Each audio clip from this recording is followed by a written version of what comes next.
The next item is agenda review, and I would like to move item, item 12, which is appointments to various boards and committees, to item 10, which would make social media item 11, and item 12 would be approval of the associate planner job description. Is there any comments on that from the council? Staff? All right, our ceremonial calendar. It's always fun to participate in these and to help with the ceremonial calendar. It recognizes individuals that are important to our community and society. So the first one is swearing in of Andrew Reda.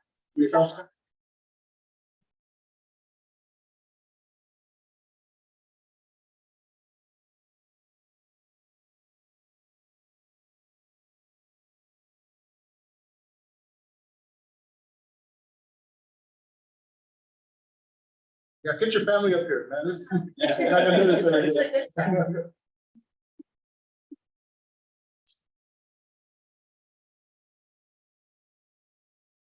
Okay, raise your right hand. First of all, Officer Brita has made this concerns with this ceremony. So I'll use the date of March 22nd. I, Andrew Brita, do solemnly swear or affirm that I will support and defend the Constitution of the United States and the Constitution of the State of California against all enemies, foreign and domestic. That I will bear true faith and allegiance to the Constitution of the United States and the Constitution of the State of California. That I take this obligation freely, without mental reservation or purpose of evasion. I will well and faithfully discharge the duties upon which I am about to enter. So, scribed and sworn to before me this 22nd day of March 2023. Congratulations.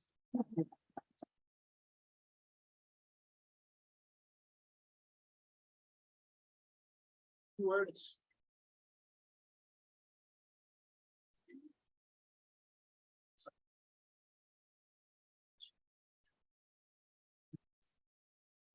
Will I say something? Welcome. Welcome to our state family. Yeah. Family night. Next item is life saving award. Fire engineer David Bonifacio, police officer Michael Covender,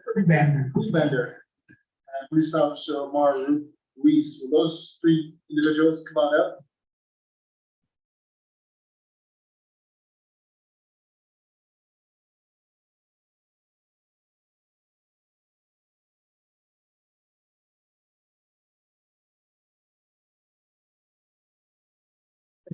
Mayor, city council staff, community here. We had 4 outstanding gentlemen who did above and beyond the regular duties.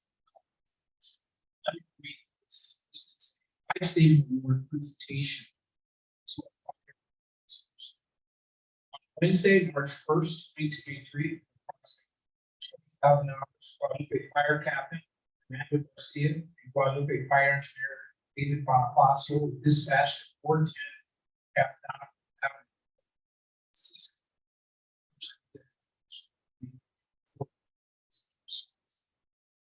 Arriving on scene, Captain Garcia was advised by the victim's roommate. He heard the person fall down the bedroom and found him on the floor. He immediately called 911. Bonifacio located the victim in the back bedroom.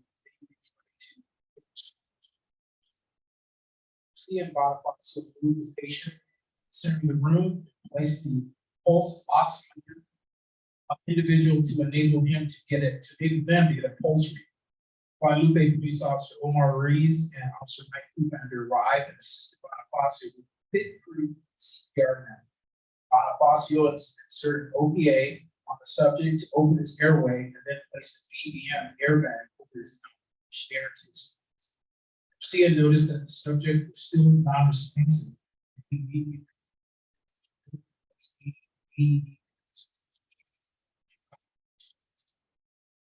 AED showed that there was no observable rhythm. The team continued to see for several minutes.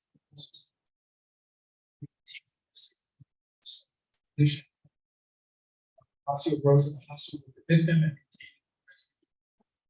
The individual's heartbeat and breathing returned. He was transferred to the CCU unit.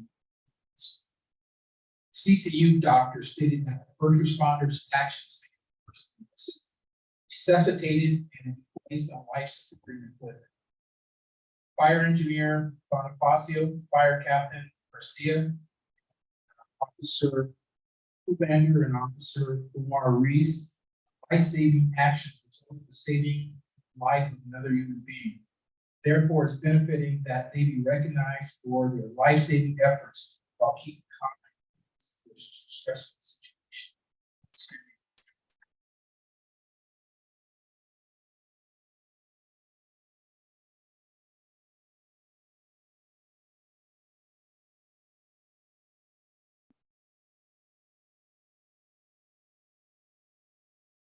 You want to say anything, Joe?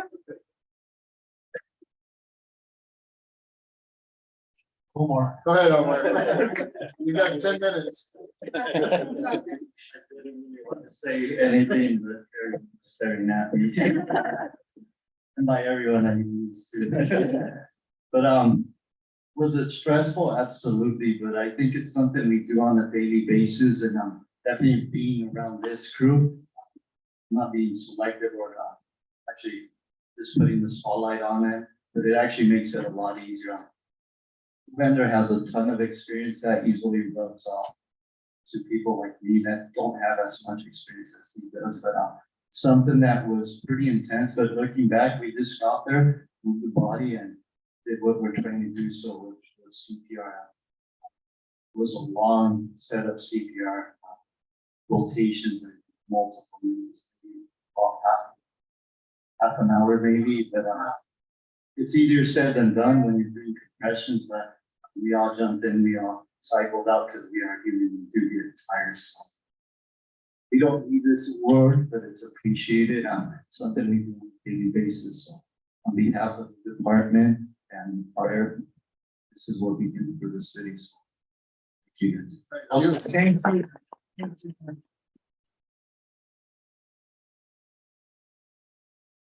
Can't get more. Appreciate both the fire department and police. Wait, really, Yes, I exactly. think so. Next item is item C is proclamations.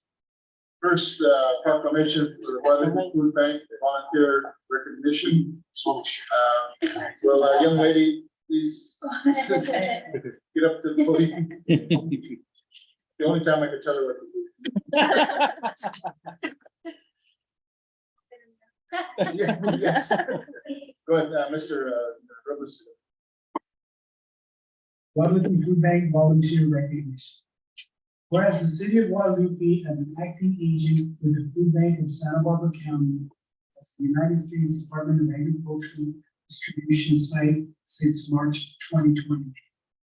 As Guadalupe, whereas volunteers participated in 121 weeks of food distribution and provided food to a minimum of 188 families per session, averaging 4.38 individuals per family. Whereas over 22,748 duplicated family members were provided food during the 121 service days in March 2023.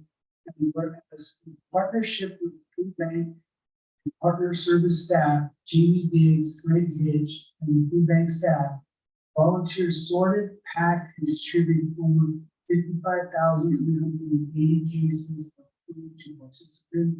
And whereas an average of 18 volunteers participated per session in food distribution efforts, which involved the city administrative staff, Guadalupe police officers, Guadalupe Fire Department staff, city elected officials, Guadalupe explorers, Brigade High School students, Kermit McKenzie Intermediate School students, representatives of Santa Barbara County, residents from Santa Maria, Galiga, Orchid, and Como, Guadalupe, Hawaii Grande, retired educators, veterans, and local Guadalupe residents. And whereas for 3 years, volunteers established a core group of individuals who gave their time, committed to serve their fellow neighbors, and joined to help organize relief efforts for those impacted at the recent Pioneer Street flood disaster. And whereas without food volunteers, residents would not have been able to receive even food during the COVID-19 pandemic, seriously reducing the ability for many residents to access enough food. Now therefore be it resolved by the virtue of the authority vested in Mayor Trujillo, on behalf of the City Council and the City of Guadalupe, recognize all volunteers of the USDA Guadalupe Food Bank, Santa Barbara County bank staff, committed to serving others in time of need. In witness thereof, I am hereunto set my hand and cause the City of Guadalupe, California to be affirmed this 11th day, April 2023. Thank you, Your Excellency.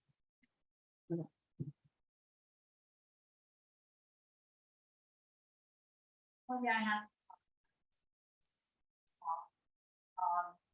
He was the one who came up with the idea when.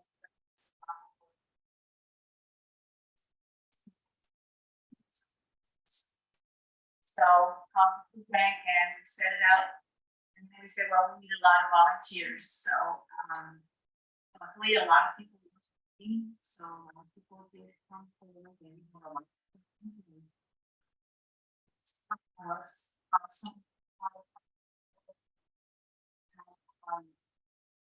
City staff, a lot of people from all over, retired teachers who weren't working, so lots of good things came out of all of that. We served 400 families a week for a long time.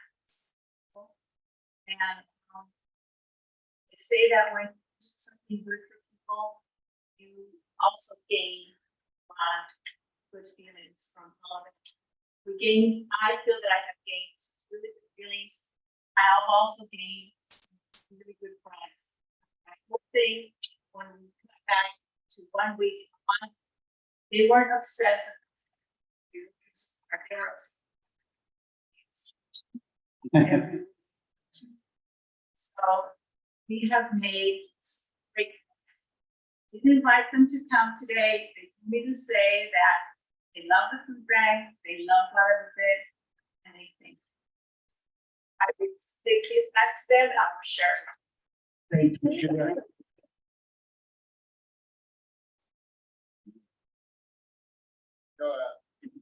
Every time we actually had a distribution, she would go by Pan Dulce, and I would go get the water. So when you get water from Pan Dulce, food, you got a lot of.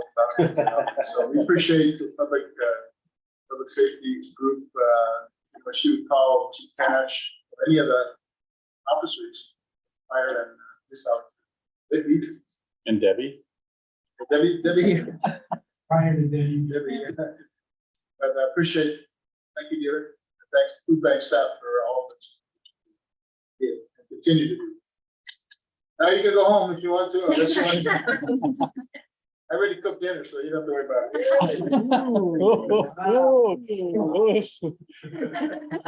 Is that in the minutes? The next item is Donate Life Month. There's make it straight here. That's okay. Yeah, she give it. Please, thank you.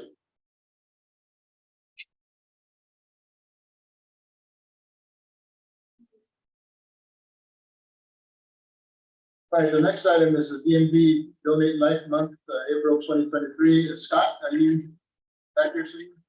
Can you please come up?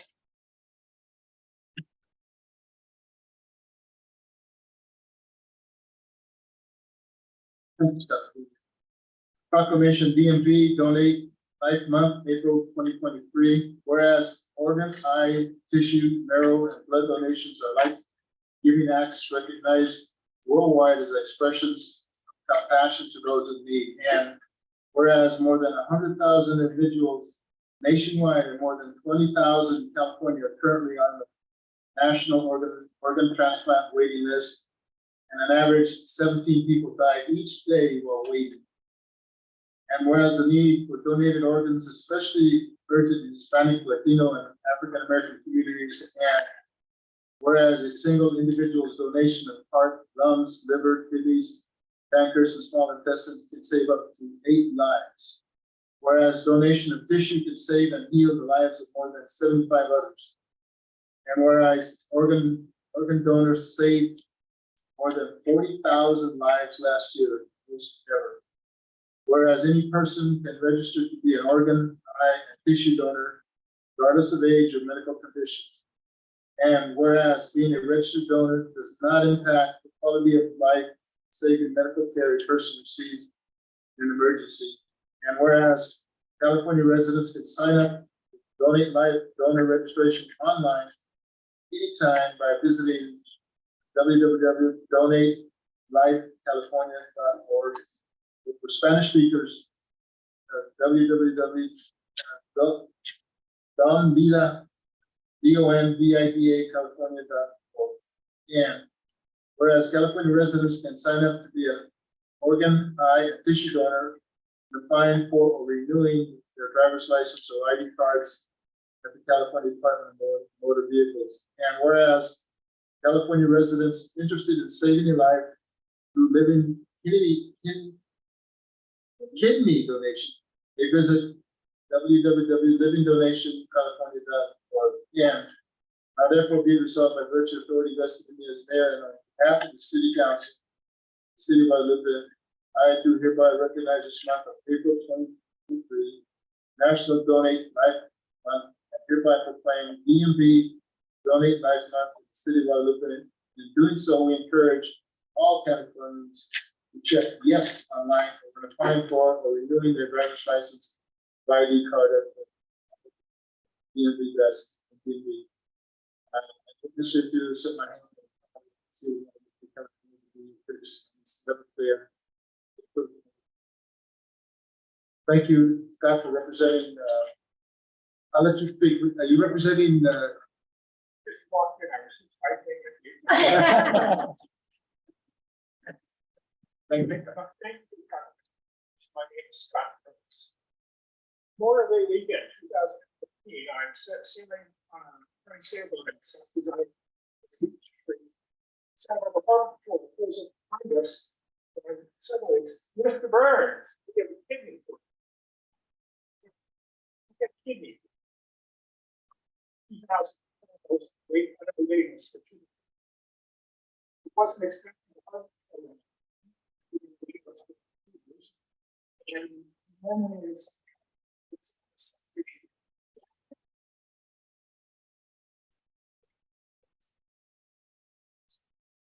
the patient back. Wrong way.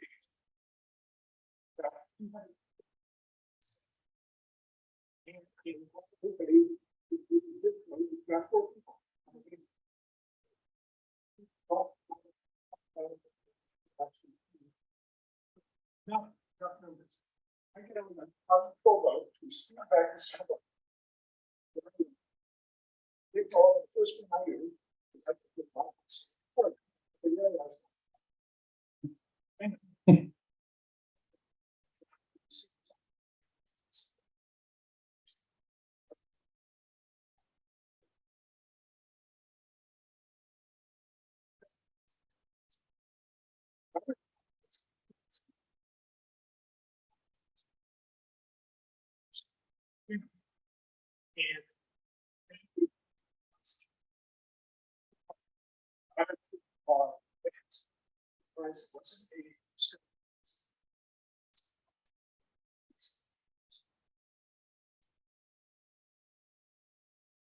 got 5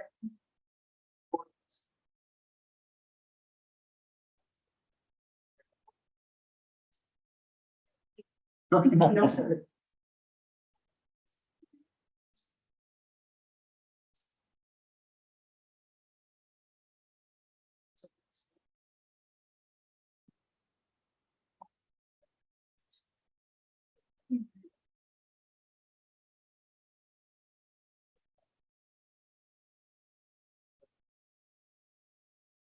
Dear friends, this is the most difficult.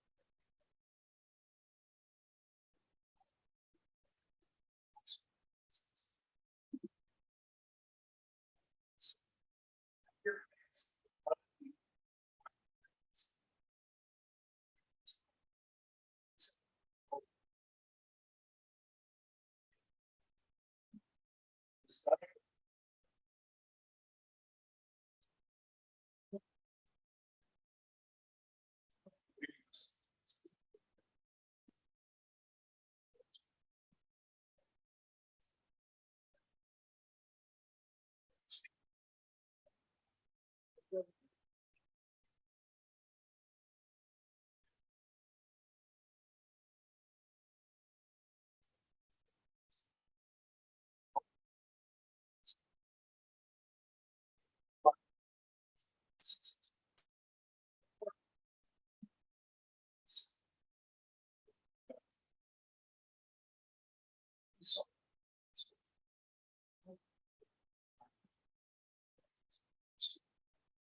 Thank you.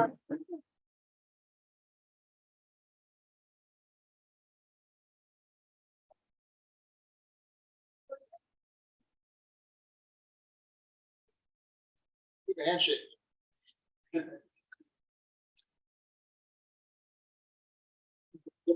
Any way you want. Any way you want.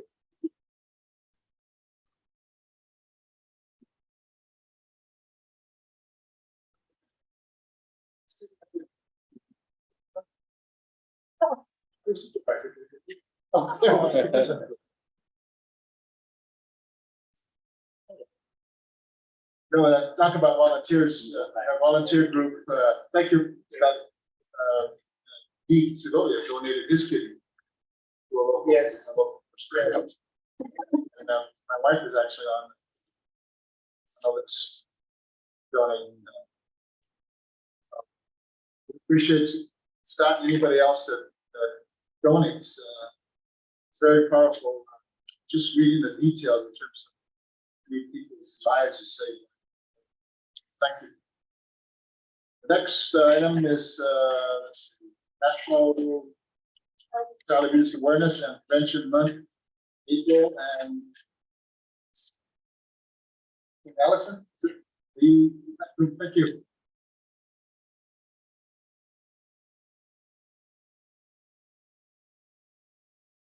This is all. Proclamation.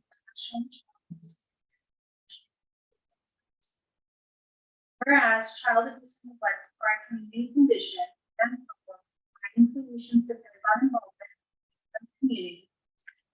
Child welfare services had 3,801 referrals in North County possible abuse in 2020 and 2021.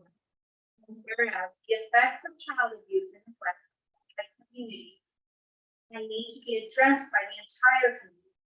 And whereas North County Rape Crisis and Child Protection, its CAPC partners have been committed to educate this community on child abuse and neglect. Several events throughout the month to heighten public awareness of these important problems. These events will provide information and materials that support this child maltreatment, great people who work with and support children and families. And whereas active child abuse prevention programs succeed, the partnerships created among social service agencies, youth organizations, religious organizations, civic organizations, law enforcement agencies, and business community and residents.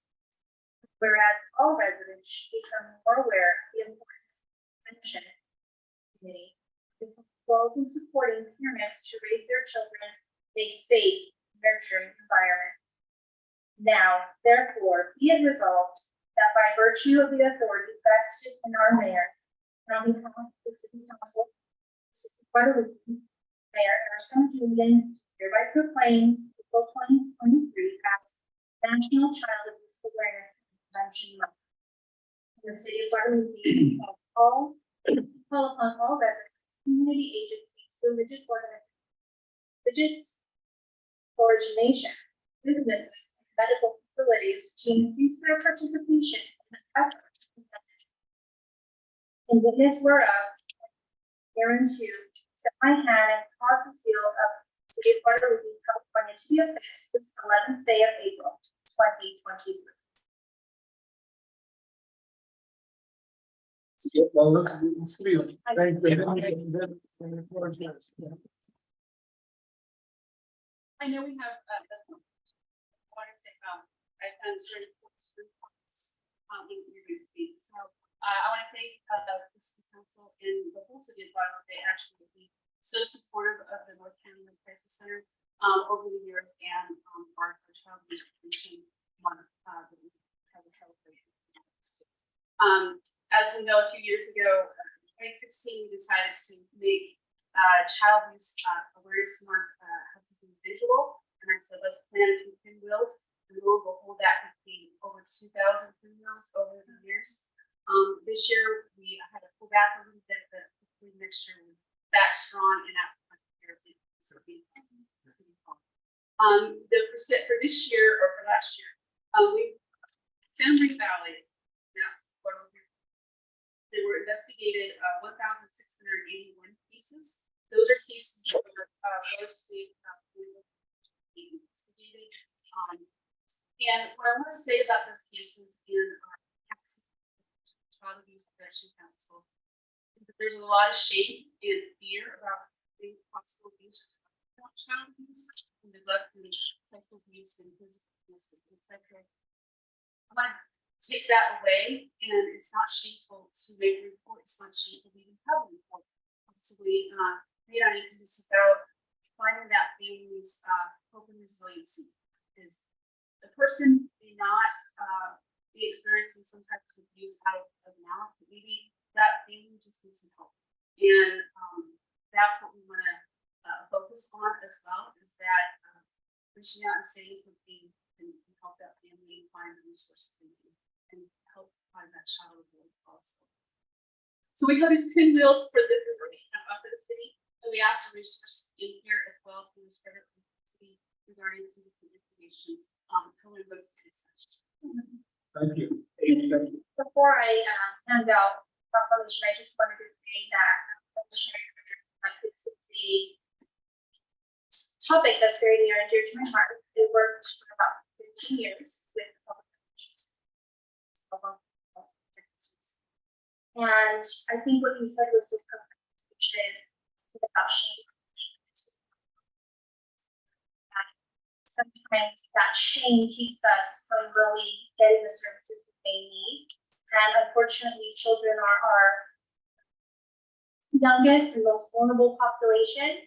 And so it really takes all of us to protect them and help them really be nurtured. As we all know, early childhood development is so critical into the development of adults. So if we can really help our families when our children are young, it can really change the trajectory of that person's life. You too.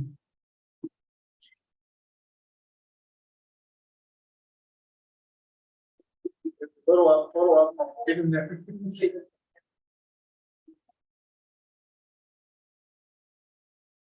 Go for it. Emily, are you seeing this next one? Get that, yeah. Okay, both of you are just, okay, Someone's, okay, you'll never sit down. thank you. Next proclamation is sexual assault awareness and prevention.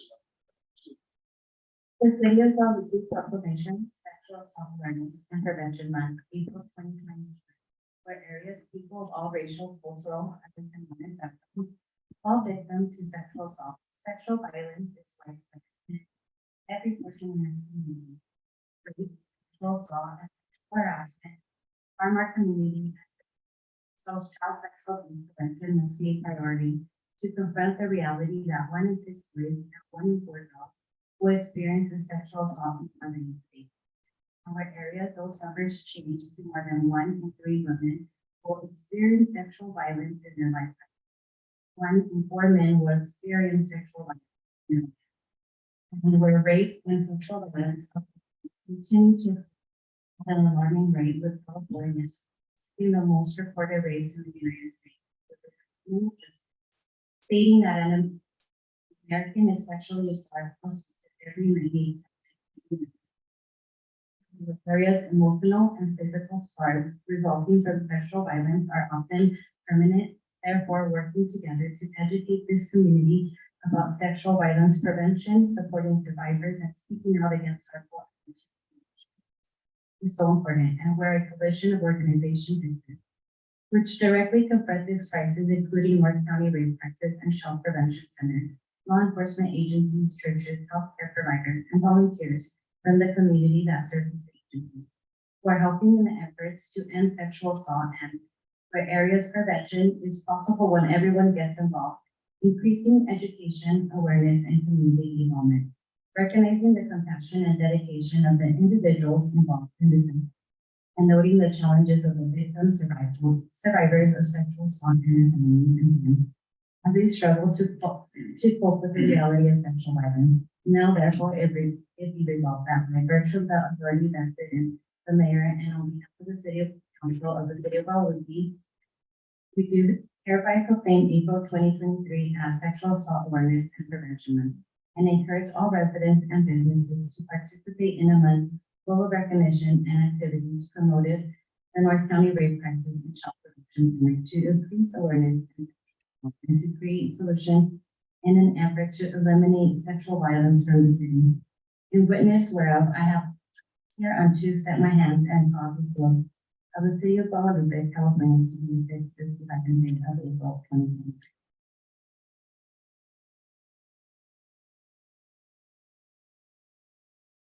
Hi, I'm Sophia. Again, thank you for your support, and I just have a few things to bring to light. Just so you know that the North County Rape Crisis has been around since 1974, and I say that we cover the Tunnelton Bridge and everything, and with all of those jurisdictions and with practices. On average, we respond to immediate assaults. Immediate assaults of about 80 a year, but there are several hundred other.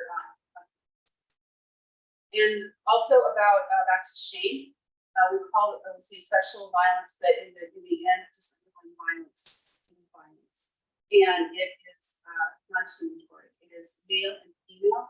And perpetrators are males and females. I've had males in my office that were abused by their grandmothers, and I've had young girls abused by their brothers and stepbrothers, cousins, and who serve males and families. Again, today we responded to the company for 15-year-old some abuse, and so open your hearts and thoughts to that.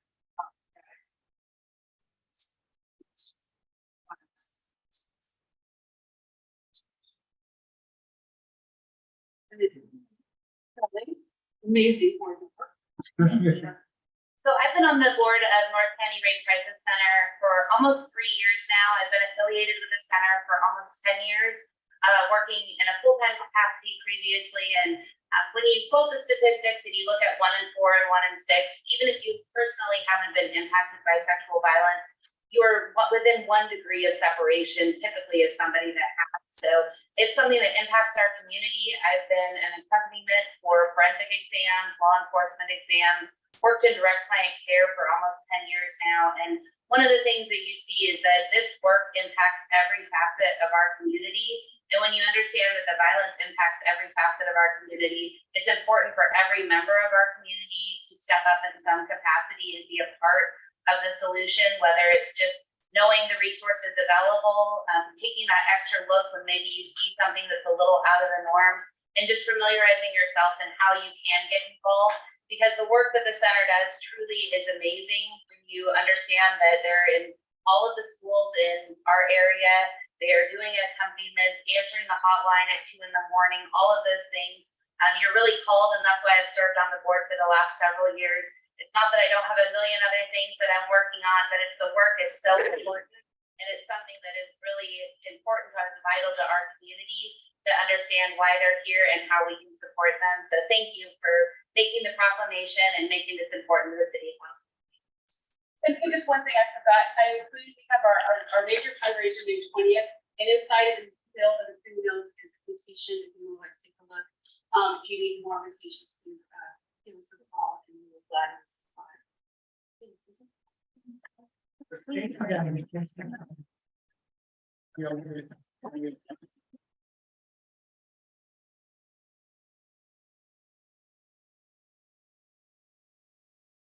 Yeah, It's right. so important. So glad they're all here. Yes. I used to work at a group home with youth serving the Golden Beach and I along with the majority of our children there. We have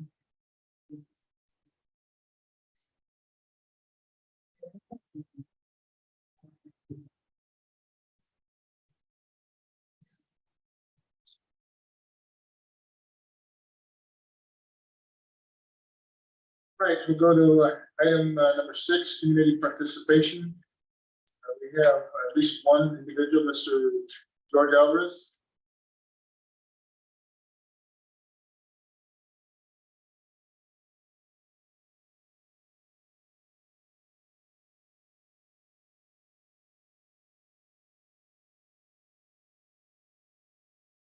Find it sad that here we are acknowledging the recognition of people that are accused of assaulting. President of the United States has not been investigated. Accusations, where are the organizations that protect women, backing up women? An allegation is an allegation and it should be investigated. Let's quit the political sides. It's something serious. I take it serious. Justice is not being served, not respected. Maybe it's a democratic thing, I don't know. But it's not being, it's hideous. Surprised female population has not risen to that occasion for the well-being of one victim. And yet we have a president that has a history, I call him Mr. Aquaman, is like, sniff people's hair. But that's not the issue here. I heard rumbling has it that Caltrans is gonna expand Highway 1. Maybe to the point where you might have to excavate cemetery property with people there. That's what I hear. Property owners have to give up some land. Again, that's what I hear. If it's so, I think it's the responsibility of the city council. So we know as citizens what's the purpose of expansion and how it's going to impact us as a community. As far as I'm concerned, why enough as it is. That's one issue. The other issue is what's going on with our non-fixed levy that every 20-something years we get flooded. We have a school community center that has to be protected. I haven't heard anything yet. What are we doing? I know FEMA is involved, the Army Corps of Engineers, they're slow as molasses. Okay. Here, one meeting, they had the people from FEMA discuss about the 100-year flood and how we're going to prevent it. Haven't been. What are we going to do as a community? What are you going to do as city leaders to assure the safety of that particular facility. And put a moratorium, if any more buildings are gonna be, until we have something to protect the new buildings that are gonna be structured there. Even though they're thinking of buying it. That's all I have to say. Here, item number 9. Thank you, sir. Any other person speak out there? So next item is a consent calendar. Following items are presented for city council approval without discussion as a single agenda item. In order to expedite the meeting. Is there a council person that wishes to pull an item for the discussion, or anybody in the audience? Like to pull an item on consent calendar?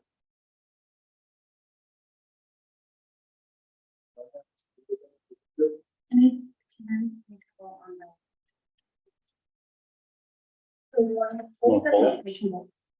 I know that. Approval amendment. Let's meet it. Each, right? Yeah, no, Yeah. Yeah, right. Yeah, you can probably go to the- I'm gonna have to shout this one. Oh, there we go. Thank you. You do not receive any compensation for serving on the board, so there's no financial conflict. So you're allowed to. Is there a motion to approve the consent calendar? Second. Discussion? All those in favor, say aye. Aye. No. Okay. City administrative report. Just one item and then nothing more to report beyond that one item, other than what's in the written report. Just want to let you know that the city attorney and myself are in the process of negotiating community benefit agreements for all 3 cannabis. And today, AJ and I had talked to 151 Abyssal folks, and we gave them a draft. They're looking at it and they're going to send it back, but it'll be coming forward for council consideration, probably first meeting in May.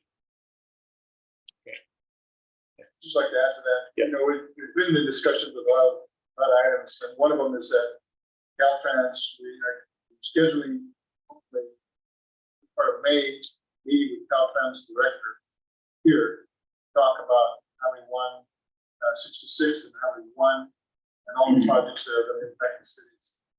I don't know if that's finalized yet, but I know that good, because they wanted to Zoom, you can have it here. It's, Good, so it'll be here, and I don't know, I would assume there's people that are interested in that. I don't know if it's, want to open it up to it's not a regular meeting, but it's a. Internal working meeting. But I mean, it's still public. Okay, and I think,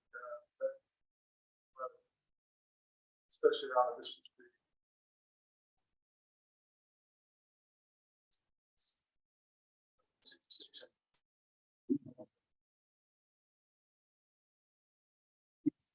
That we discussing with Caltrans the possibility of a stop sign.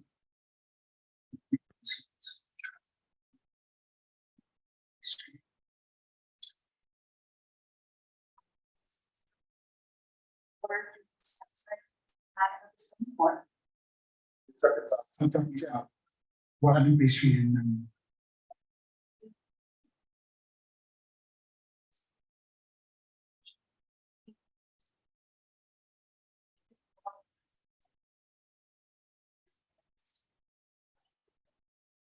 I do know that has a very large, probably an ADA improvements project. And there were a number of items that city council requested back in December of 2021, and it was one of them. Sector that I mentioned that I didn't think the council was really listening to us. It seemed to catch the point.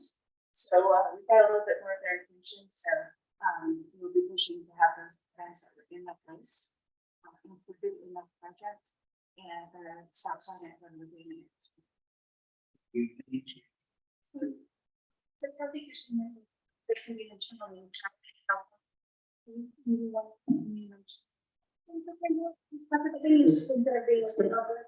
It's going to be, we're gonna ask what Shannon is going to lead on this and, so we, in terms of what we want. But it'll be, everything gets kicked back, just for instance, 2020, I think 2002, there was a environmental impact report that was done for Pasadena. I guess this will be fine to do another, it takes about 10 months. And so I think it'll be, everything will be on the table to me, if there's questions, a whole bunch of questions, rollbacks, stop sign. Bridge replacement. Yeah, I mean, we met on that internally with the project developer and Santa Maria Valley Rail folks, just to let you know that there's discussions on that because they want the maintenance sort of be paid for by the developer on that spur that's there. And so we met on that to see if we can, they're going to do up a new estimate on it because prices have dropped. So it's not probably going to be 900,000. It might be less than that. So anyway, Do you have a date for this? Because you talked about. that particular one isn't set up yet. Yeah, it's, so once I hear, I'll put it in the report, I'll let you know. Mhm. Thank you. Item, any other question? I do. Maybe not next week, so we're for Parks and Rec, there was a couple things that. This is maybe. I think that's second percent of the team.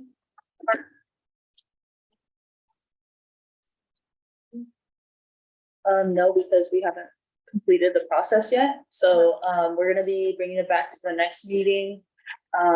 So because you brought it up, just to fill you guys in, the commission wants to go in the direction of naming the park Las Mujeres Park. Because one thing that they discussed is that there's, I think Emily, I think she left already. She had brought information about parks in California that there, I think like all except for one park are all named after males. So they want to name it after a female. And at first we were talking about bringing in a list of females, but there's so many influential people here in Guadalupe, especially females, that we don't want to narrow it down to just one person. So they are kind of thinking of making it more broad and then maybe putting like a plaque. And then every year we pick someone to put on that plaque and engrave on that. Yeah, so the last place that we left off at was, they want to bring it back because they want to figure out specific wording, how they want to, like what the name would be specifically. And then I would have to check my notes because I think they were talking about something else as well, but they didn't. What I meant in the station, type of ground to use dog park area. Oh, so that, the design team is actually requesting it from Rec and Park Commission. If you guys want to weigh in on that, I can try to bring it in, but the only issue with that is that they want that information by April 24th. Yeah, I don't think it's so much bringing it back to council, but just keeping it in the guys decide, and then also the park. Remember? Yeah, so that'll be in my report, but because Okay, because perfect. That's what I nothing, need. yeah, okay. Wall Park is a nice dog park, so. It's coming back. You're gonna bring back up. Yeah, there was additional decision making factors such as the drainage and the children. Not drainage for that. So that's why it's materials that be better, but it needs very properly. Coming back. That'll be in my monthly report. All right, Wait, one more, sorry. Okay. This is about the Townsend, memo that was sent for grant funding, and when I was reading the monthly report, I just wanted clarification. So this entity sends the suggestions, but are they actively working on these, or we have to actively work on this? There were several that I thought might fall under some of the needs that Chiefs brought up previously, HR's brought up about, like, for instance, there was one, COPS law enforcement mental health and wellness program, where there was an award. Now that deadline, I almost feel, I'm sorry, that looks like that won't end until the end of the month, but it's still a tight turnaround. So that was one that caught my eye. And then there were several others that didn't have matching that might be impactful for the city, so I was just wondering where we at. Well, for these, they worked on a grant to help get $5 million for the wall theater. Right. They wrote it and we received it, the California Arts Council grant. And so this group obviously is their opportunists. So I said, continue to send me the update. Doesn't mean we have to use them, but they're dialed into what's coming up. So I thought, and they summarize it so nicely that I thought, I'm gonna start including in the packet. And then I send these out now to the department heads in case they see something that might apply to them. I mean, obviously, when it comes to grants, there can be matches. We might not have budget for it. We might, in some cases, it's more befitting of, you don't apply for grants unless you really have a reason to apply for them. You don't apply for grants just to apply for grants, but these might tip somebody in one of the departments to say, hey, look, I'm gonna look at that. So it's more of an informational thing. And to be honest with you, I haven't really dialed in all these, but at least when I get them, I want to get it out there because you may know some things that I don't know. So that's why I throw it. I'm gonna start throwing them and get it. I think it's really a useful tool on it to have it so clear and concise. Yeah. Was really nice. And then just some ones off the top, like Firehouse says, their average award is 10 to 25,000, and that's for providing or purchasing equipment or training for firefighters. And that's an area that we're always looking for equipment, training opportunities. Then, like I mentioned, the Mental Health and Wellness Act program, because I heard we had talked about some other incentives that we want to look towards, making sure our staff is really able to come to work, feel safe and healthy while they're here. So there was that one, and there were several others that didn't have matching, but I was concerned with deadlines, that this seems like this is kind of that window to apply. There was also the outdoor equity program with no match required. Now the guidelines, it says never released yet, but they will be released soon, and I've seen programs, or I don't know, it didn't say that it can't go towards administrative costs, but it looks like a minimum of 20,000 could be awarded, the maximum of 700. So I just want to make sure we're exploring those options.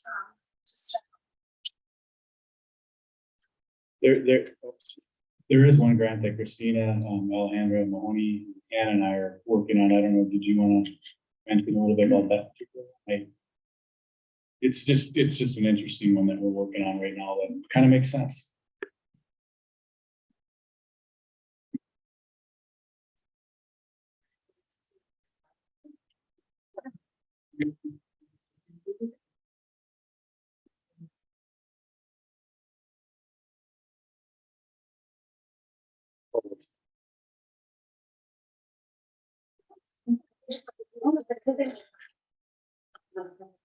You can go in there.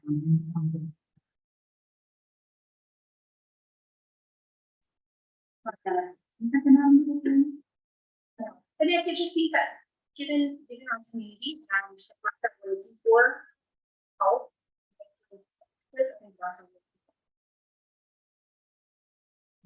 Goodness. I'm good on that one.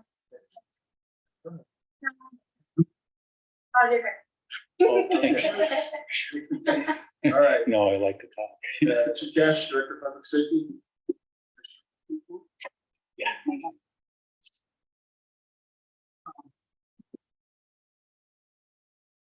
Mr. Mayor, so staff, citizens, thank you very much.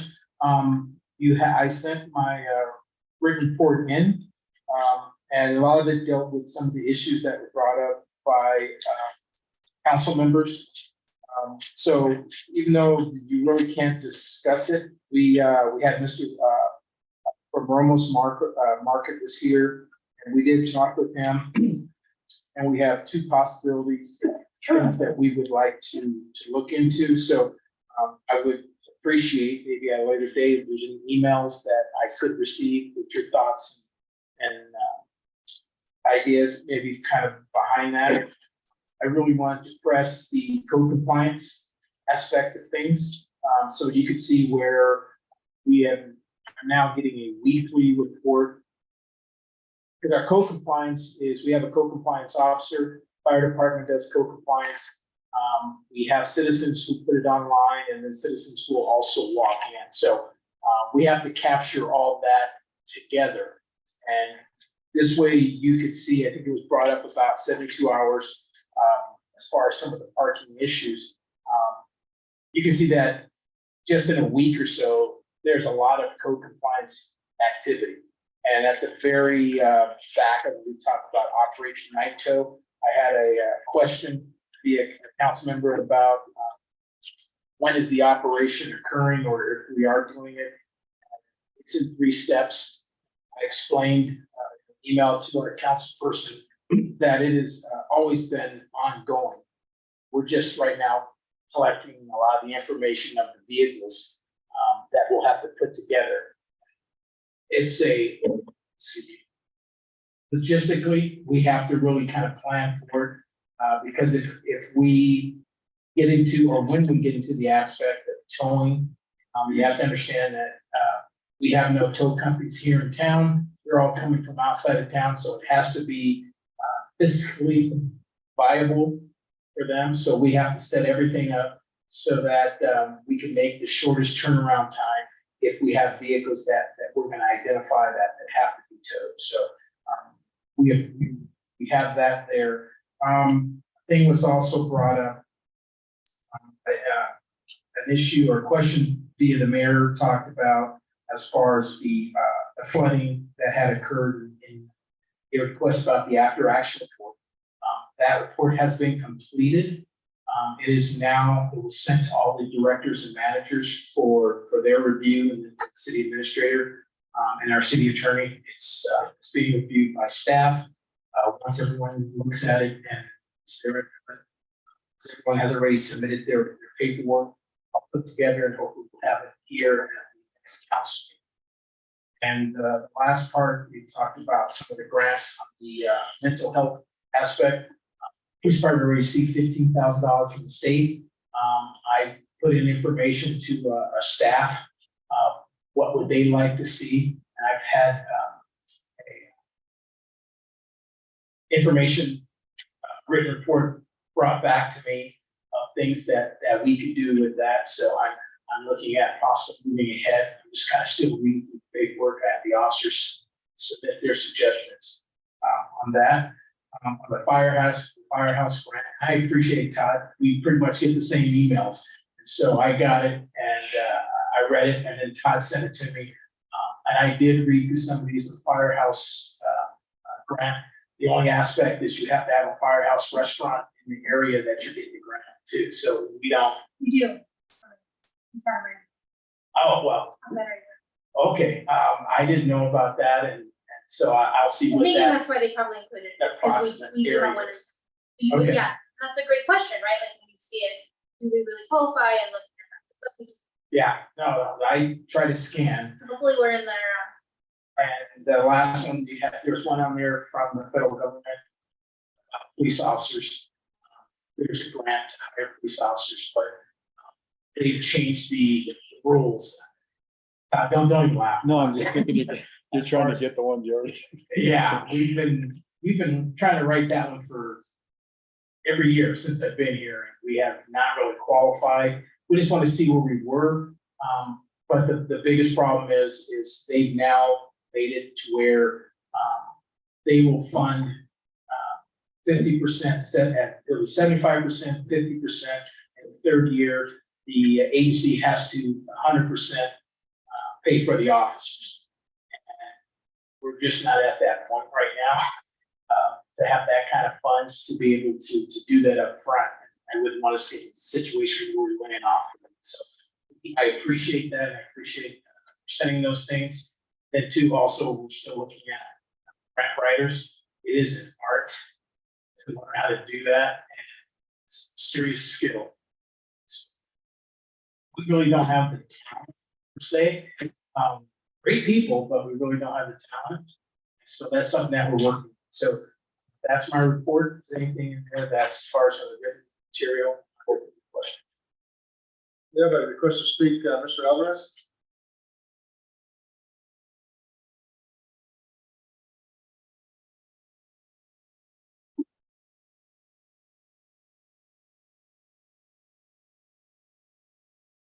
Time we hire new officers.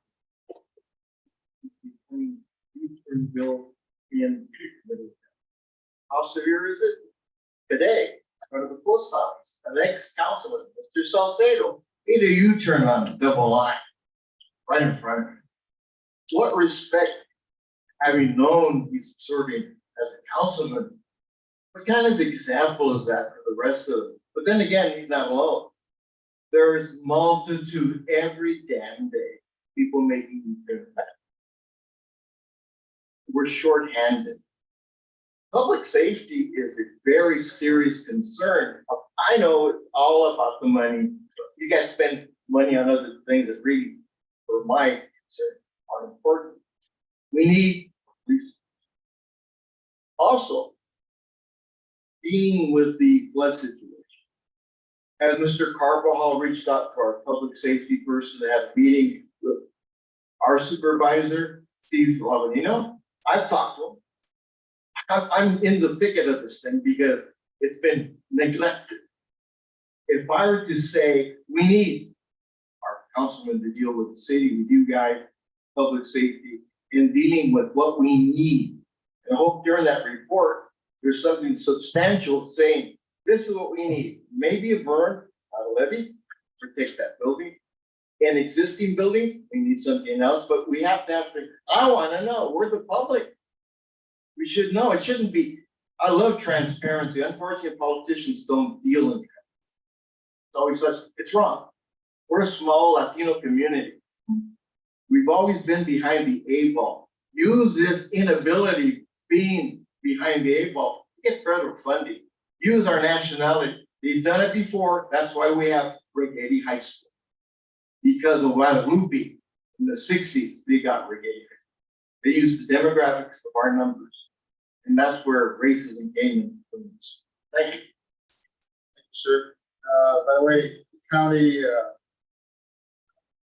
has submitted some pictures to the district of the area. Of course, about 100 yards from the gate is gone. The river now is east of, is south of the gate. The road between gate and sand plant is gone. It's not the county was thinking that maybe 6 months. They're contacting for years, they're contacting FEMA. Always a mix. Of fund for that. It's gonna be a while. County's getting a lot of calls, they want access. Physically. It's in the works, it's gonna be a while. Got, it's important to find it inside the county. Committee appointment, Pardon? committee appointment. That'd be easy. There's about 9 of them, so everybody take two committees and we'll be gone. So Larry, which is important. So it's important, you know, it was mentioned at Caltrans, and I serve on the SBCAG board. And under the SBCAG board, there's Caltrans, which has a meeting this coming Thursday.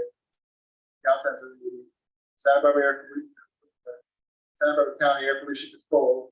It's part of SBCAG. There's a bunch of other items. So there was interest or a question about Cucho Management Authority. So without discussing that, is there anybody that wants to volunteer for any of these Top to bottom, appointments? from top to bottom, you wanna? I don't care where we go. We can start at the middle and go up and down. Primary and alternate? I'm gonna leave you on, I'm gonna stay on as primary of SBK. Gotta keep putting pressure on conference. We now have 3 individuals before that are really pushing conference work here in this area. So SBK also meets Revolution Photo District, so I'll be there too. Yeah, and what happens is that in the past when we had tired folks, we were able to pick up and go to these meetings. We don't have that anymore. we have working people that it's hard to get out. And what's happening now is that, well, we were able to, most part, go on Zoom. But now, I mentioned last time, there's a requirement that a majority of the board has to be in place physically. Luckily, we have our issue with, it's not an issue with Santa Barbara SBK, is we can meet in Santa Maria at the government center in Zoom. And then if somebody's, like last meeting, 7 people were in Santa Barbara, and 3 of us here in Santa Maria, so you can do that. Problem has been inability of people that are working. The other item regarding that, and it's mentioned in the snow, is that if we don't go out and connect with these agencies, they're gonna say, well, they don't care. You look at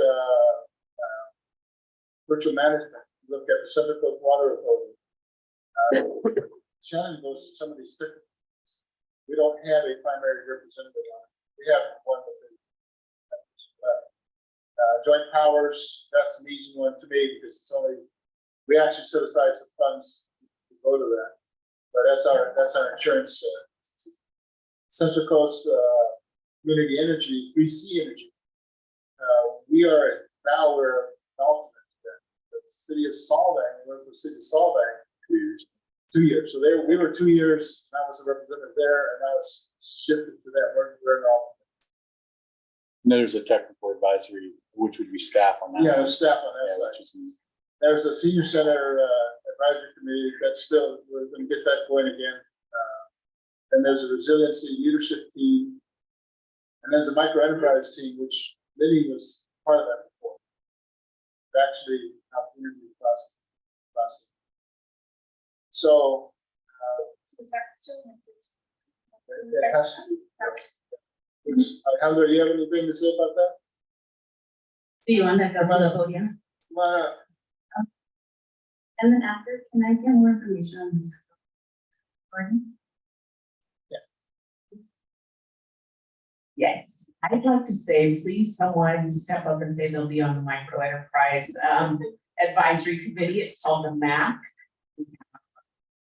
Sam Duarte, Lily was on there, city council. And Denise, that's right. So Denise has already said yes, and so I know Megan. Thank you. And Janice is really not the alternate. These are as elected. yeah, they have to be, it has to be like, Yeah. I'll do the primary. it's gonna be secondary. Which means you wouldn't meet that often. Yeah. How often do you meet? You can yell.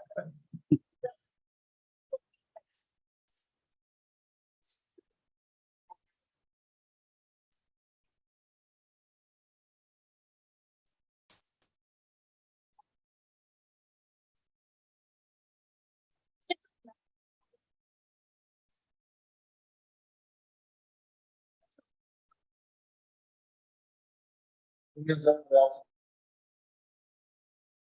Ladies. I will be there. And then information on the Central Coast Water. Bill, what are I think Shannon. The date. Shannon, okay, all right. Sorry, Shannon. She's a water expert. She goes to the meetings, so. Yeah. Sure. Good evening, I'm happy to talk about Central Coast Water Authority. I was their chief engineer for 5 years. So I worked for them, the city of, Joint Powers Authority. Well, take from the state water contract. State water will pay agency on the amount of water. 3/4 Thursday of the month.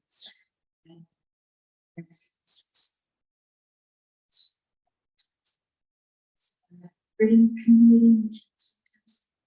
Just let you know that it is. They are elected officials.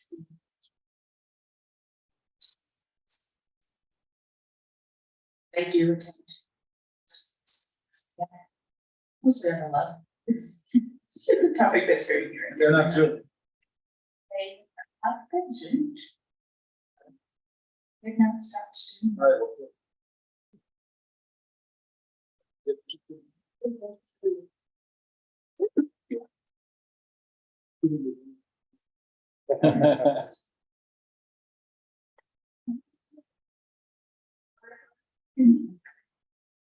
I will tell you that in the previous. 10 times. Very delighted to have somebody representing our management.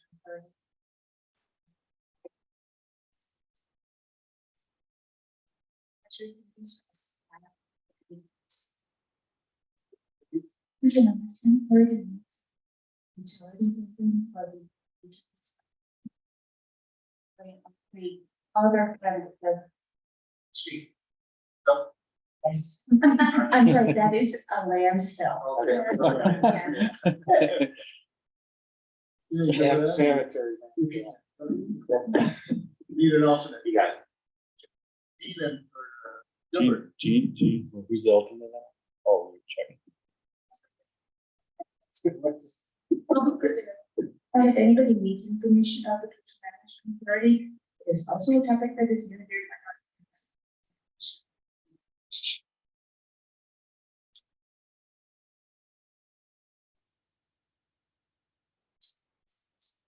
So, I'm on that. Just basically gonna start up again, so. Unless.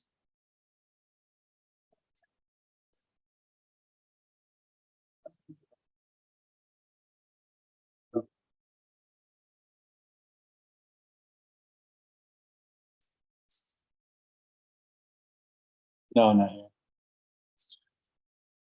What do we got? It's conflicts.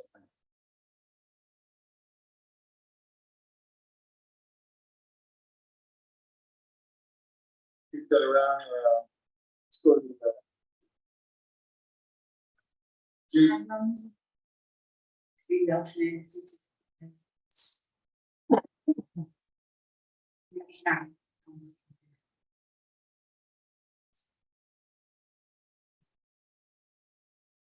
is Gavin again or no?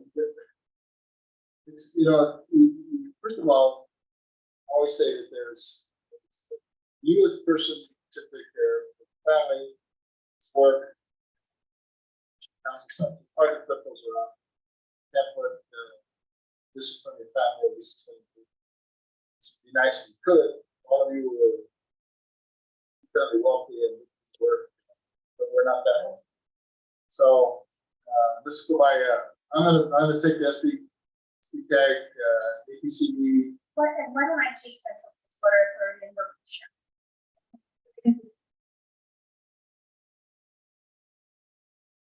I can write.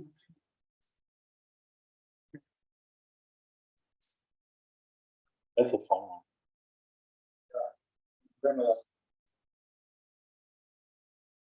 It's your turn. This is why I moved it. I want you to catch a sweat. Not too much, but a little bit.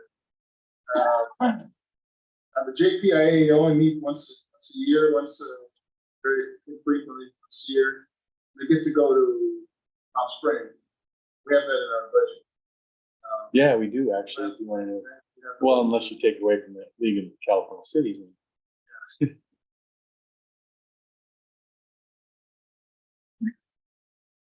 You want me to do it? Here's Palm Springs. When is, It's our joint powers. It's our, when do they have that meeting? once, I don't know. Or July? yeah, let's go down there. And let's- But they kind of put on some good This is nice. programs out of town. I'll do that. And it's paid. Good, thank you. Gene, is that? Gil, you want to be an alternate?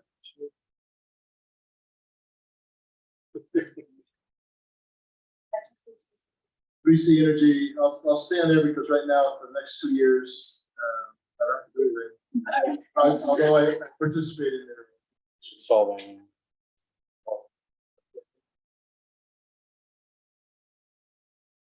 Resiliency, leadership team. Anthony, do you know anything about that? Okay. Let's leave that one, let's leave that go and then back on that. Because the other ones, we have the requirement to have somebody, SPCAG needs an alternate, we've got virtual cover, Joint Powers, Central Coast Energy, and doing that, seems that means like, just, they get in, Christina.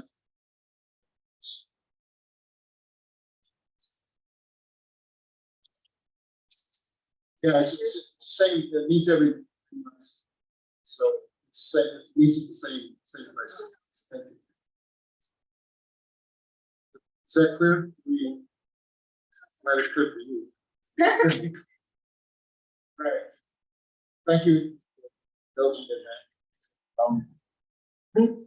So, just for the record, Mr. Mayor, the government code allows you to appoint the people with the approval of the city council. We just get a motion to approve the appointment so that the council's on the record as approved. Is there a motion to that, in that order? I'll motion to approve the appointment. Any discussion? All those in favor of the motion, say aye. Aye. Thank you.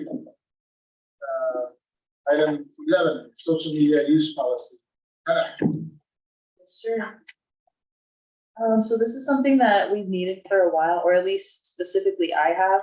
I think a lot of other Parks and Rec departments have a lot of different types of social media, not just one or two platforms, I guess, but multiple platforms because people don't always use the same exact social media.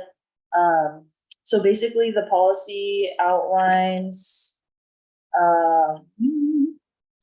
what employees, officers, volunteers, and any consultants, providers, and contractors acting in an official capacity to use social media. So it establishes the guidelines for posting of information, for user policies of social media networks. It provides a uniform policy that will be implemented by all departments which utilize social media as an informational tool, and establishes guidelines for use of social media for all employees who observe and monitor postings of others as part of their work assignment. So this is just on the city side. So this isn't telling employees how they can be posting personally. It's just for city use. So I believe I'm the only one, I think, that has social media right now. I've just been using it. I don't know. You have your social media presence already. Okay, so this would apply to police and fire as well, I believe. That would be the intent. I was just apologize, this just came up now, so I'm gonna look at the policy that's on the Lexipol website.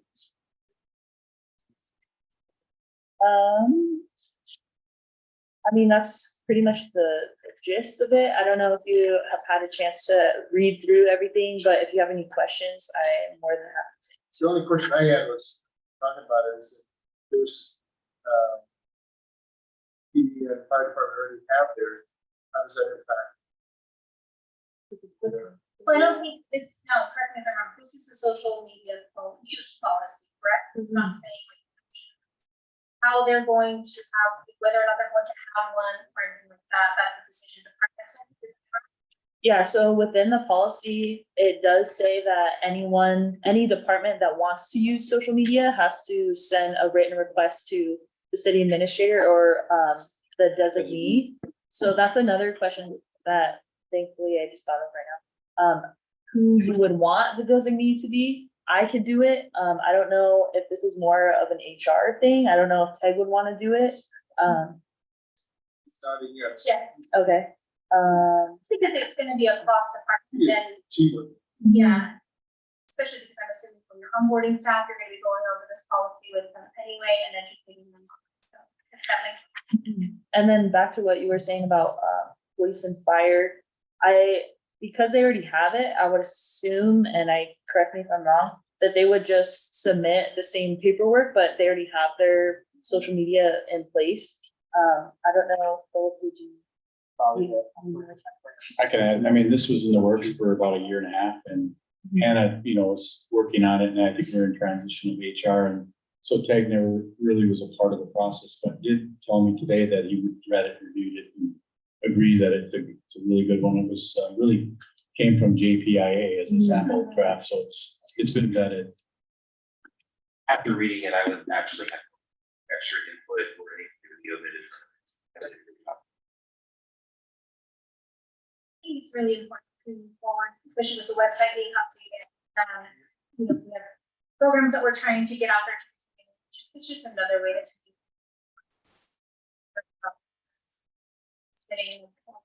Silly stuff. And this doesn't mean that I'm not gonna be doing the physical advertisement of stuff, because I know especially here, a lot of people like to see physical flyers or see it on the marquee. Right. So I'll still be doing that, but this will just help me a lot with spreading the word. Still looking, Bill? Yes. What are you looking for?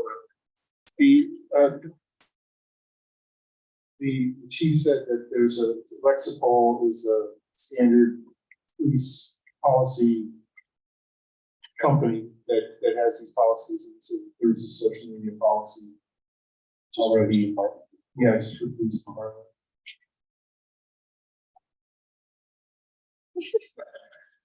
Either way, we still need. Yeah, we need an we over- still need an yeah. overview policy Well, for all I city think we need staff. the umbrella. Yeah, Yeah, exactly, yeah. so. It's whether or kind of not like there's having a, separate it's kind of like having a subgroup. personnel manual, even though they have 3 MOUs for a union. Right. Well, he's looking, any discussion so far?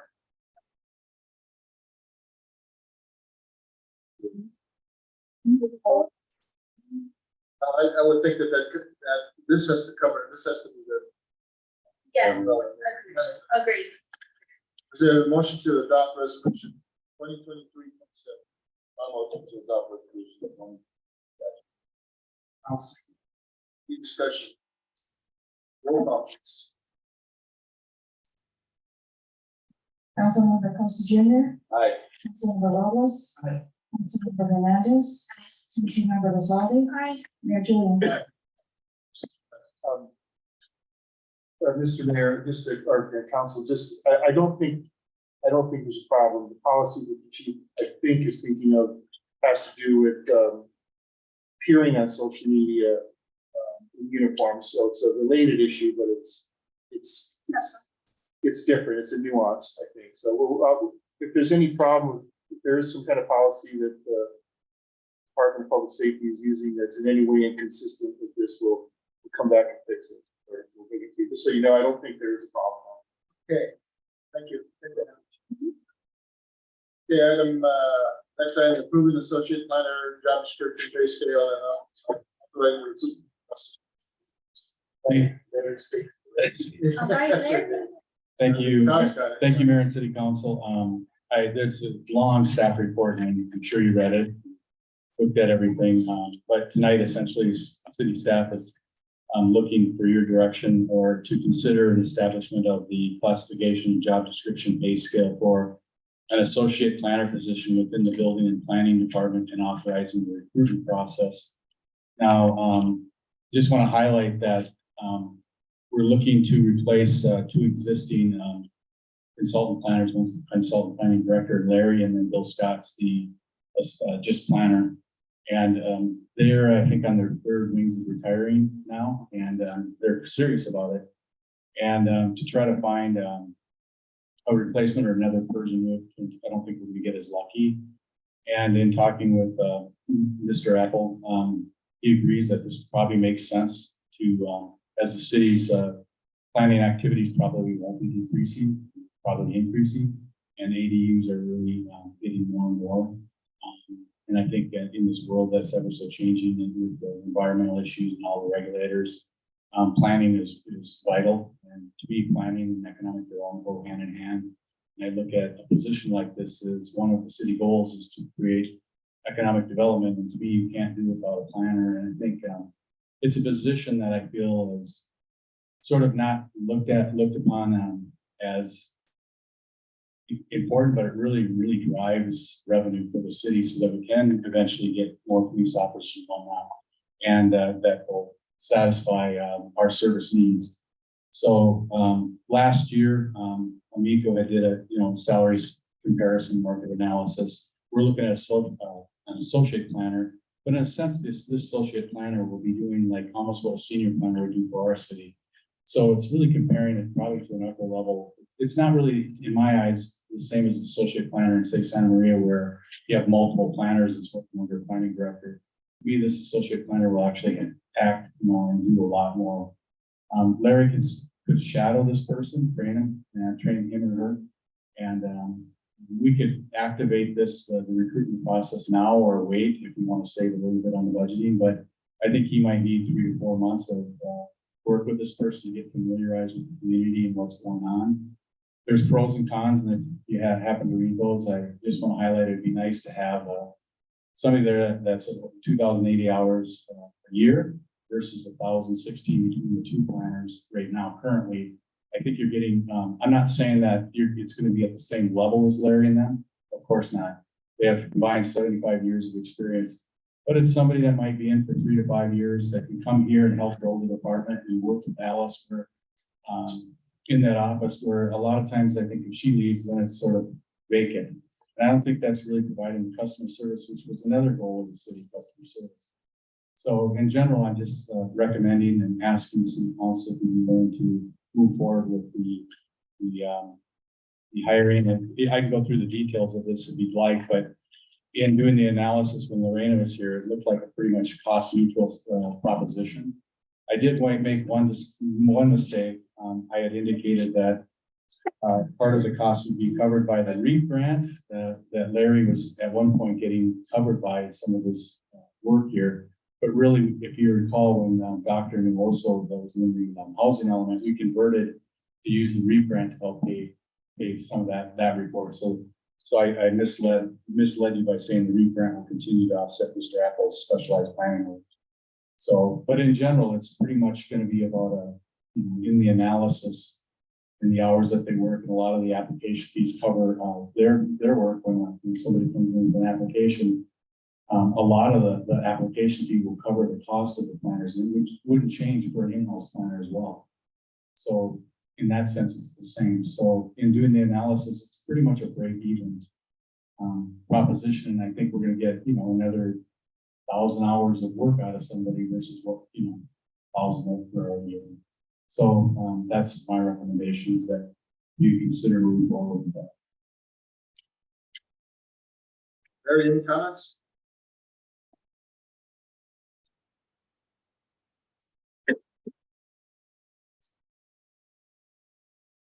I brought this up a few years ago.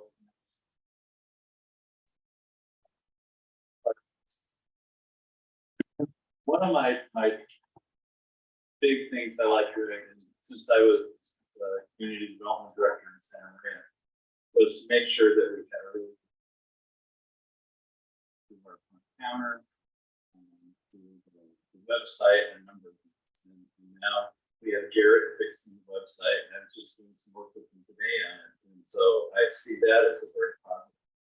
But in the long term for the city, we would be much better off having a person who could actually occupy an office in planning, like I did when I first started before law changed and I couldn't be out there. There's just something about knowing that you could walk into the office and have a discussion with the planner, ask a question about the zoning ordinance, or take in an application, instead of doing it the way we do it now, which is very impersonal and not very efficient.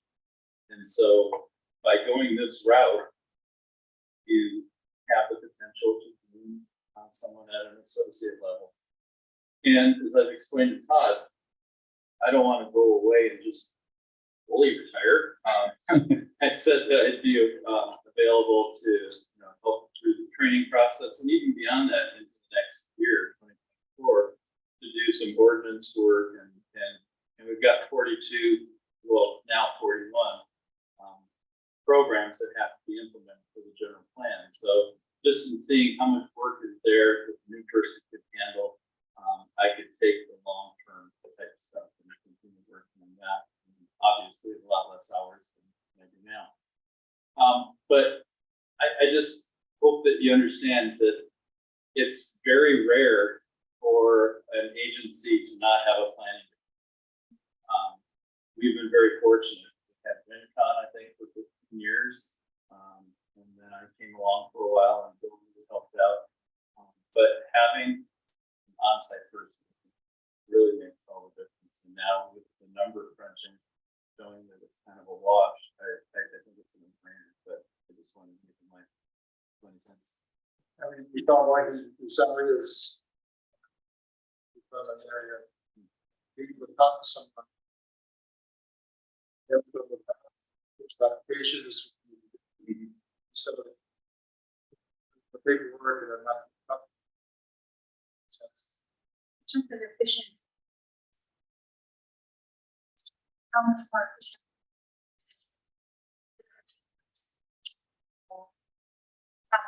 It's quickly, the person comes off college, goes to the teacher.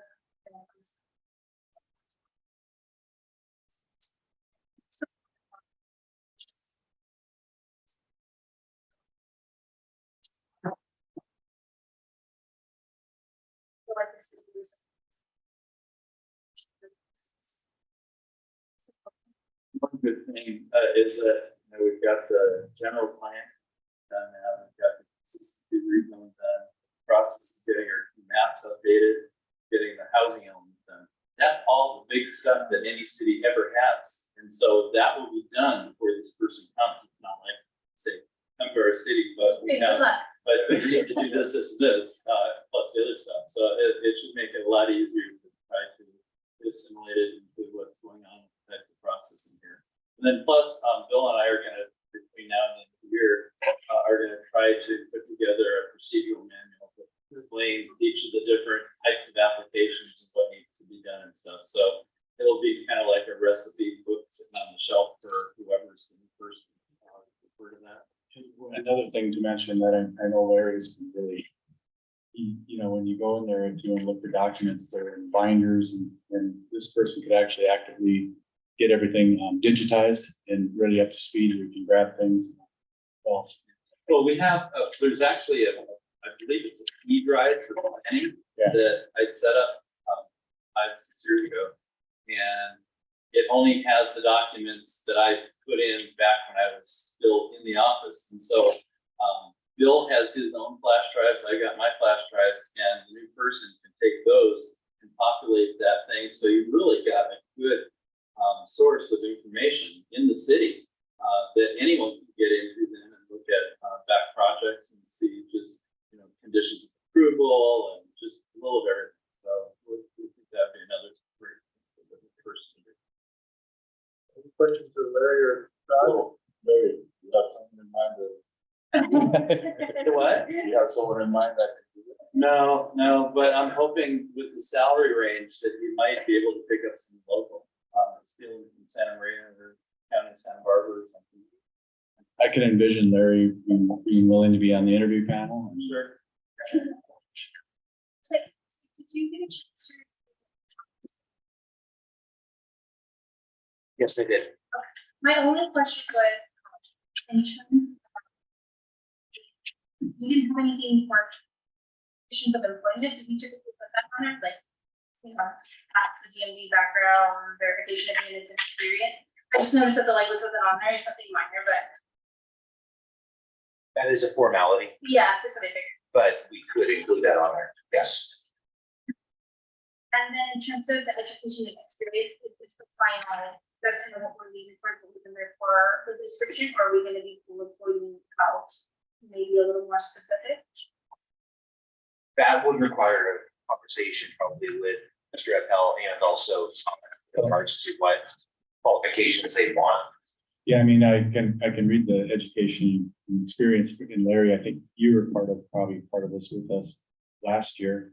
Completion of substantial college level course with work in planning or a related field, usually as at the bachelor's degree level and 2 years of professional planning experience involving public or private sector planning, possession of a valid you know, that type of stuff. But does that sound appropriate to you, Larry, for this position? Yeah, I think, I was. HR. Okay. And you believe that's also the same qualifications for an associate level too, right, Mr. Paul? Well, a lot of times, the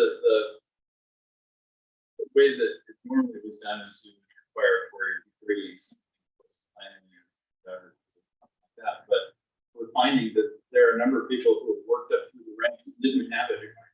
I mean, as a matter of fact, when I was in the county, early on, and we had a secretary that wanted to get into planning, and she moved to the counter, and then she moved to another position. She ended up retiring as a planner 3 without a degree, but she had more knowledge than a lot of people. Yeah, absolutely. So I'm thinking here, if you're requiring at least minimum 2 years working in the profession, someone's gonna pick up a lot of stuff. I would rather have that than have someone that's 4-year degree with no experience. But I think this, the pay range and salary will probably get a 4-year anyway. Yeah, it's very With some experience. Thank you for this. Yeah, thank you. Appreciate it.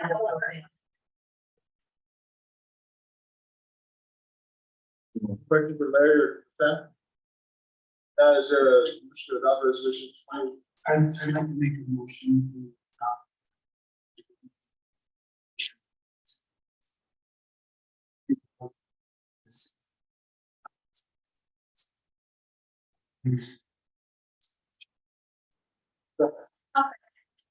Yes. Roll call, please.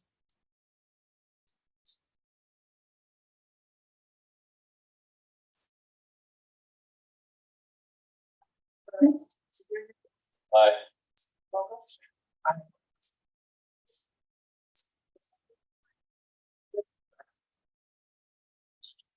Thank you very much. Thank you, Larry. I just want to say, Larry, thank you so much for Oh, just, sure. I know, and that's the thing, right? Like, I just want to doesn't take a mean that, moment like- to appreciate that we have such a wealth of knowledge, and been so dedicated to the city. Absolutely. You know, I don't think we really, maybe we take it a little bit for granted that, you know, that is a precious resource we have, and so your willingness to help that transition, support this is so huge, and so just thank you. It's Well, a lot. I really enjoy it. You guys have been a great bunch of people through the years. I mean, I've been in a lot of political situations before, and this has been a joy working out here for you guys. So anyway, thank you too. The shadowing will have to happen, outside of his normal summer trips. Please work that into the paper. Yeah. I think there was a hint there with him wearing a Hawaiian shirt. I know, right? I mean, optics. Yeah, I did that from my Zoom meeting last. I don't know if you remember. You Yeah. can't haul his trailer. Yeah. Oh, that's- Dave, thank you. Okay, Thank you. Item 13, future agenda item.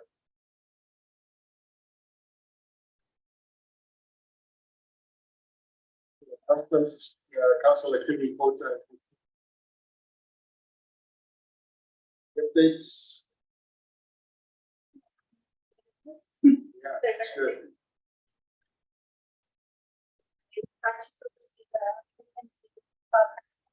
My first tournament. I think they were very successful. Lots of young people out there competing and representing Guadalupe. I don't remember how they did. Mr. Robles. They were very successful. A lot of hard work was. Positive program that's happening. It's just one example. Right? Just, there's just a lot of positive things to see. But we are not. Okay, Mr. Robles is One lesson.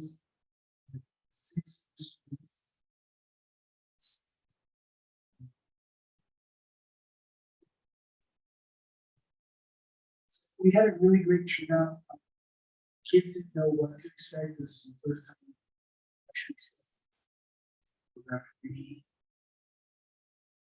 It's just like I said, it was development, and I always tell the kids, you need to hear the listen when you want.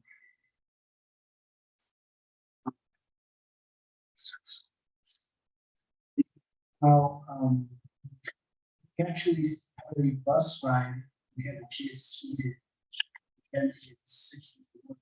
Also for those kids.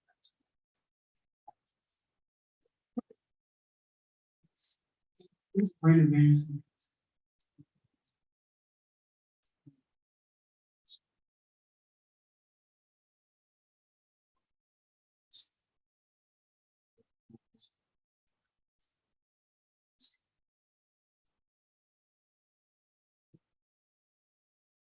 Don't have any reports for this one. First.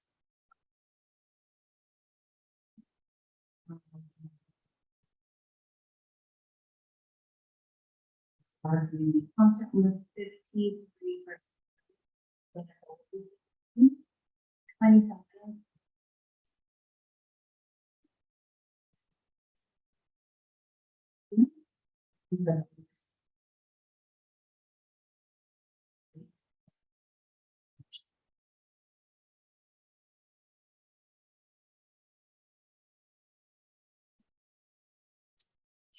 That, to feel, I'm going to speak briefly about the meeting tomorrow. There's on CC.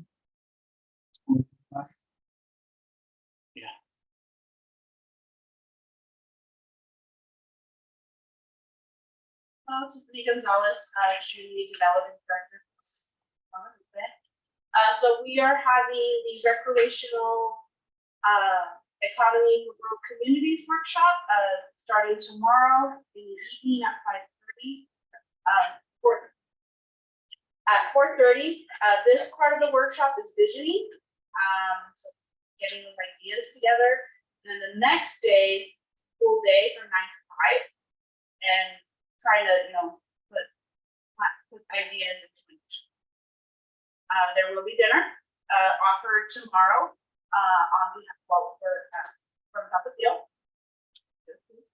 And then we'll also have, lunch provided, Thursday from Lobos. I know food usually happens. From past experiences. So you say 8 o'clock? 9 9 o'clock. 11. So tomorrow at 9:00, 9 a.m., we'll all meet at Leroy Park. And we are inviting each and every one of you please to attend. There will be, Christina is in and out to Oso Flacco. Shannon was able to give us a smooth bus, so there's 16 places on the bus. I think they're bringing 11 representatives from the different federal agencies, and they're coming from all over the country. It's a very impressive number and impressive initials after everybody's name. So I really would love for the city to be represented strongly. And I think the mayor will be doing the welcome at the beginning of the meeting, but like we said, at 9 o'clock, you're Is all. that the evening? Or- That's at Yes. 4:30. Okay, all right. Yeah, 4:30. No, no. 8:45 is that one, is the, we'll meet at Right, 8:45. at 8:45. And you're all welcome to go and listen to the wonderful tour that Christina will have at Oso Flacco.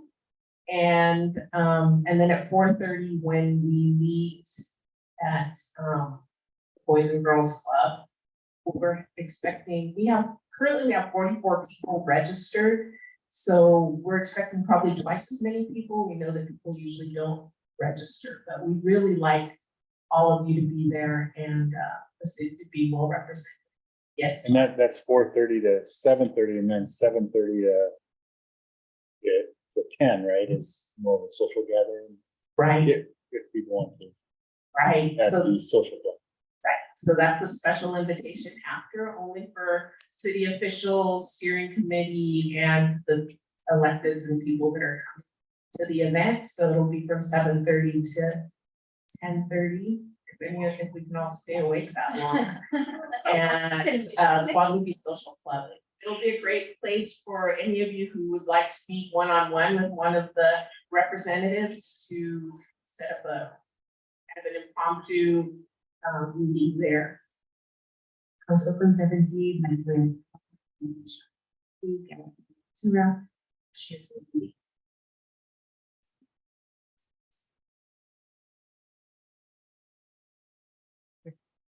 Thank you. And a quick, the EDA, Economic Development Association, another town, Bradbury, has been trying to negotiate times to meet, with, EDA representatives, and it's, we're looking at tomorrow, we're looking at Friday, we're looking at today, so, I'm meeting, have a conversation with, because I guess Friday, they're actually in a Zoom meeting, EDA. We have a person. Well, I didn't get the specific time where it was actually set up with Tom. Yeah, the time I think is 1 o'clock. Okay. Friday. On Friday, okay. And, tomorrow I meet with Tom at 8, so. Because I can't be there Friday. So it's kind of a. There's a lot going EDA on. is- Also, we had, this past, Thursday, we had a food bank and there was over 212 families served. Food bank. Awesome. So, what is interesting is that, Mormon Church, actually, they brought back a trailer load of food. It's actually packaged for Mormon Church. Lived at the beach. We contacted them and they said, we have. So we picked that up, Garrett, himself, we picked it up last Wednesday. And then we used that, for 100 boxes. And it was tired. But anyway, it's, and then we have distributed, so we got a lot of food. But the Latter-day Saints actually boxes their own, and distribute to, at Grover, there's a lot of the homeless coalition, a lot of different, a lot of churches that participate. Fun things, they haven't found much. That's all I had. Is there a motion to adjourn to closed session? All motions. For a second.